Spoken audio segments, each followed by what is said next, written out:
Welcome to Don't Turn Off the Lights. Lay down, put some headphones on, switch your mind off, and prepare for 3 horror stories inspired by real-life events. The Enfield Horror. It was a humid spring night in 1973 when Henry McDaniel first heard the scratching. The air was thick and oppressive, clinging to his skin as he lay in bed, struggling to find sleep. His wife, Lillian, had already succumbed to slumber, her soft snores barely audible over the chorus of crickets outside. Henry shifted restlessly, his mind racing through the day's mundane activities, hoping that fatigue would finally overtake him. But then, the scratching came again. At first, he thought it was a tree branch scraping against the side of the house. But as he listened more intently, he realized it was too deliberate, too rhythmic. It seemed to be coming from just outside their bedroom window. Henry's pulse quickened.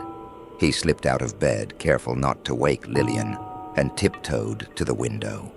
He peered out into the darkness, but saw nothing unusual. "Must be my imagination," he muttered, trying to dismiss the unease gnawing at him. He returned to bed, pulling the covers up to his chin, but sleep remained elusive. The next morning, as he sipped his coffee at the kitchen table, his children, Lily and James, burst in, wide-eyed and breathless. "Dad, there's something in the yard," Lily exclaimed. Henry frowned, setting his mug down. "What do you mean, something?" "There's a monster," James added, his voice trembling. Henry's first instinct was to laugh it off, to reassure them that monsters weren't real. But the fear in their eyes gave him pause. He followed them outside, his skepticism slowly giving way to curiosity. The yard looked as it always did, the morning sun casting long shadows over the grass. But then he saw it. The screen door had been torn, long gashes marring its surface. "Did you do this?" he asked, but the children shook their heads vehemently. "It was the monster," Lily insisted. "It had 3 legs and glowing eyes." Henry's heart skipped a beat. His rational mind struggled to process the absurdity of it, but the evidence was there. He spent the rest of the day trying to convince himself it was a prank or an animal, anything but what his children claimed. That night, the scratching returned, louder and more insistent. Henry lay in bed, his heart pounding. He felt a primal fear he hadn't known since childhood. Quietly, he slipped out of bed again, but this time he grabbed his flashlight and his old revolver from the nightstand. As he stepped outside, the cool night air hit him, momentarily calming his nerves. He scanned the yard with his flashlight, the beam cutting through the darkness. Then he saw it, between the rose bushes. His breath caught in his throat. It was almost human in shape, but grotesquely distorted. It had 3 legs, a short, twisted body, and 2 small, almost vestigial arms. Its eyes were the worst, large and pink, glowing like hot coals. It stared at him with an unsettling intelligence, as if it understood his every thought. Henry raised his revolver, hands trembling, and fired. The creature hissed, a sound like a wildcat's snarl mixed with static, and leapt away, clearing the yard in 3 astonishing bounds.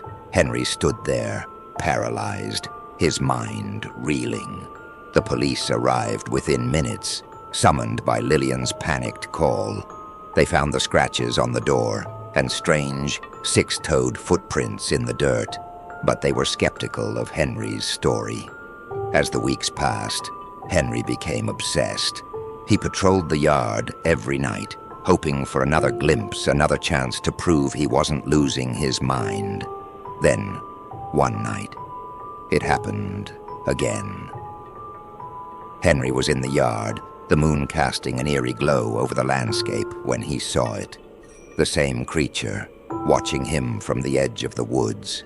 This time he felt a strange calm wash over him. He raised his flashlight and revolver, but the creature didn't move. It just stared, its eyes burning into his soul. Henry took a step forward, then another. The creature remained still, as if inviting him. He was close now, so close he could see the fine, hair-like structures on its skin, the way its eyes flickered like dying embers. Suddenly a thought struck him. What if it wasn't alone? He turned, slowly, his flashlight sweeping over the yard, the trees, the shadows. And then he saw them. Dozens of glowing eyes, staring back at him from the darkness.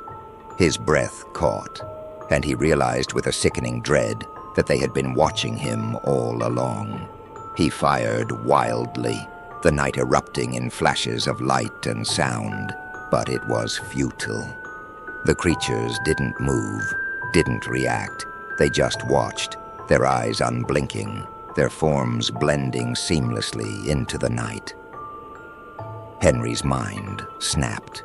He turned and ran, stumbling through the yard, the creature's eyes following him, burning into his back. He burst into the house, slamming the door behind him, and collapsed, shaking and incoherent. The police came again, but there was nothing they could do. They found no evidence of the creatures, no footprints, no scratches. Just Henry, huddled in the corner, muttering about eyes in the dark. The sightings stopped after that. Henry never went outside at night again, and the family moved away the following year. But the town of Enfield never forgot. The story of the Enfield monster became a local legend, a cautionary tale told to children on dark, stormy nights. And sometimes, late at night, when the wind howls and the shadows grow long, people swear they see glowing eyes watching them from the woods, just beyond the edge of the light. The Bell Witch's Revenge. In the heart of Adams, Tennessee, a sinister legend lingers, whispered among locals but never fully believed by outsiders. The Bell Witch. For years, the tale had been passed down, a vengeful spirit, curse upon the Bell family. As a curious historian, I decided to delve into the mystery, hoping to uncover the truth behind the eerie folklore. My research led me to the old Bell homestead, a dilapidated house cloaked in shadows and surrounded by gnarled trees. It was here that John Bell and his family had been tormented by the entity. Skepticism accompanied me as I approached, but a chill crept down my spine, and I couldn't shake the feeling of being watched. The first night was uneventful, the house silent except for the occasional creak of aging wood. I had set up recording equipment in various rooms, hoping to capture any paranormal activity. As I drifted off to sleep in a small bedroom, the air grew heavy and oppressive. A faint whisper woke me, but it was too indistinct to understand. Morning brought little comfort. Reviewing the recordings, I found only static and the mundane sounds of the night. I pressed on, determined to unearth something more substantial. The second night, the atmosphere grew tense. The air felt thicker, and an almost tangible malevolence seeped from the walls. As I lay in bed, I heard it. A soft, raspy whisper. John Bell. John Bell. My blood ran cold. The voice was low, almost guttural, yet distinctly female. I bolted upright, heart pounding. The room was empty, but the whisper persisted, echoing through the halls. I grabbed my recorder, hoping it had captured the voice. John Bell must pay. Listening to the playback, the voice was clear. There was no denying it now. Something haunted this place. I spent the next day researching the Bell family and their infamous tormentor, Kate Batts. The more I read, the more I understood her vendetta. A land dispute, accusations of witchcraft, and a promise of revenge that transcended death. Nightfall brought a storm, lightning illuminating the twisted trees outside. I felt a growing sense of dread, as if the house itself resented my presence. As the wind howled and rain lashed the windows, I heard footsteps, heavy and deliberate, moving through the house. "Who's there?" I called out, my voice trembling. The footsteps stopped. Silence hung in the air, thick and suffocating. I crept down the hall, flashlight in hand, every creak of the floorboards echoing my heartbeat.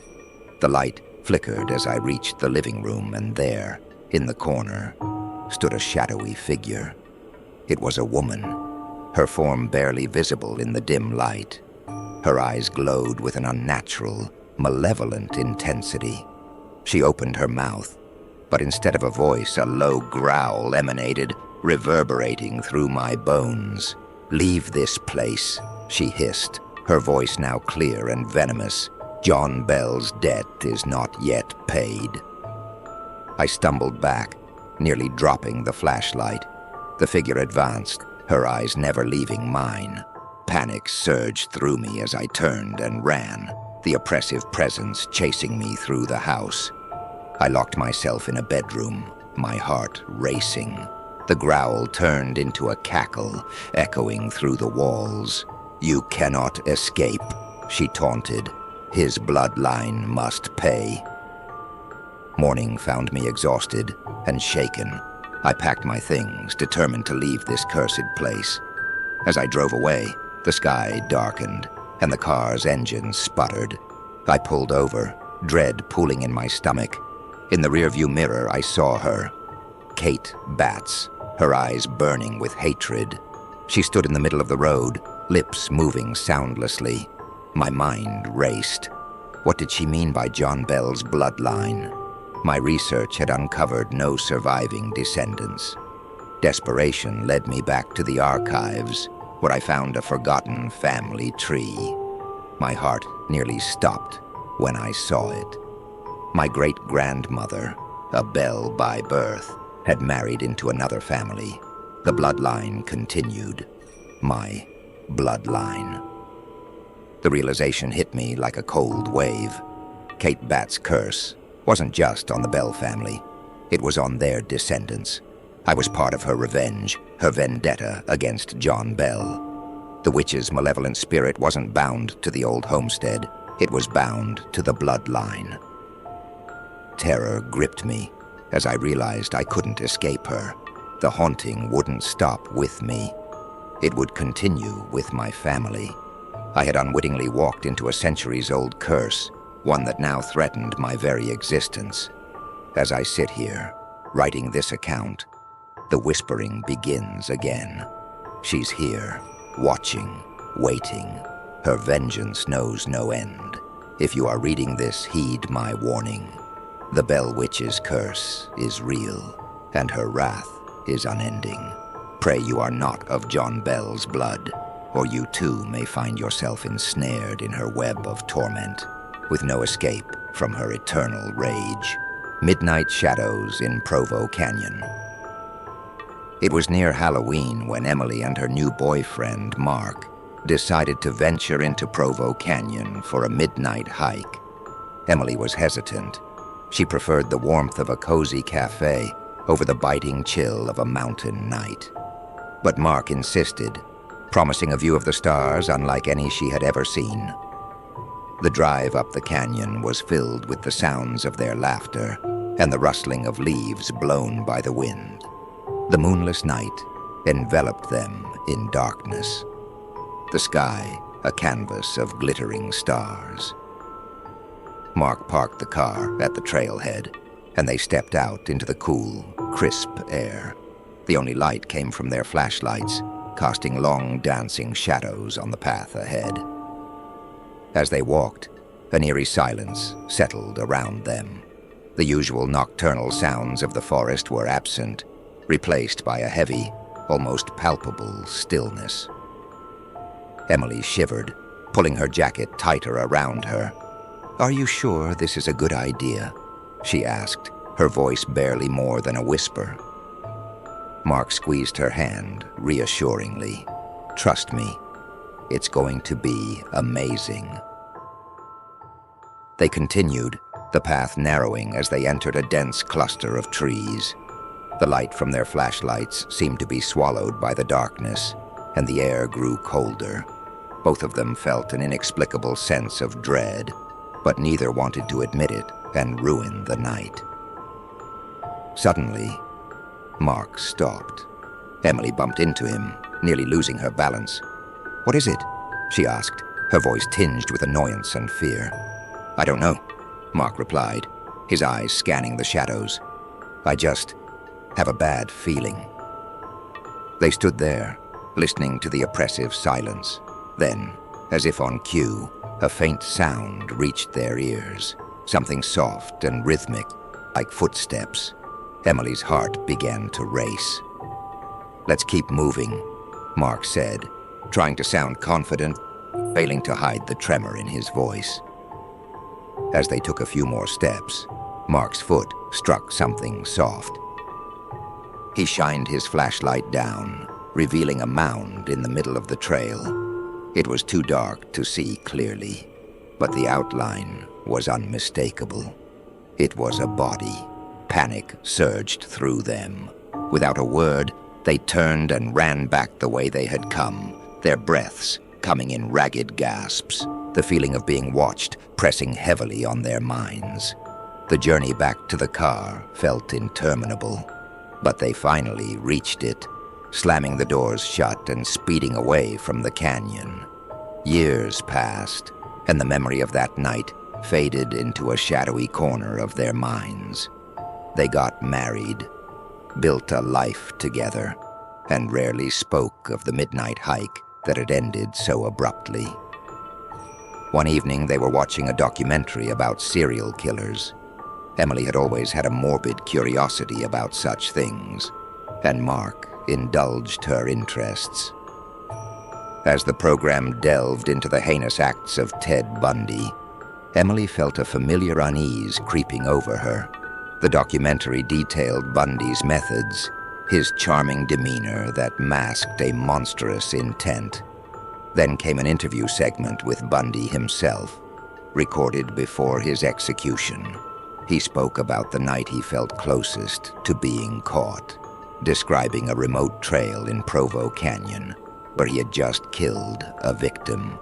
Emily's blood ran cold as Bundy recounted the story, how he had heard people approaching and had hidden in the trees, watching as a man stumbled over the body, but for some reason decided to leave without investigating further. Mark turned to look at Emily, his face ashen. "That was us," he whispered, the realization dawning with chilling clarity. "We were those people." The room seemed to close in around them, the walls pressing in with the weight of their shared horror. They had been mere feet from one of the most notorious serial killers in history, unknowingly escaping a brush with death. The nights that followed were filled with nightmares. Emily often woke in a cold sweat, the feeling of being watched more intense than ever. Mark, too, was haunted by the encounter, the knowledge that their lives had intersected so closely with such malevolence. One night, unable to sleep, Emily wandered into the living room. She froze when she saw the outline of a man standing just outside the window, his features obscured by the darkness. Panic gripped her, but when she turned on the light, the figure was gone. Mark dismissed it as a bad dream, but Emily knew better. The sense of being watched persisted, a lingering shadow that refused to dissipate. Months later, as she was organizing their attic, Emily came across an old dusty box. Inside, she found Mark's journal from their early dating days. Flipping through it, she found an entry from the night of their hike. It detailed his unease, and a moment he never shared with her, a glimpse of eyes in the dark, watching them as they fled. The realization was chilling. Bundy had watched them leave, and perhaps someone, something, still did. The past, it seemed, was not content to stay buried, and the shadows of Provo Canyon would forever haunt their lives. Thank you for joining us tonight. Remember, in the darkness, you are never truly alone. Subscribe for more spine-chilling stories. Stay tuned and keep the lights on.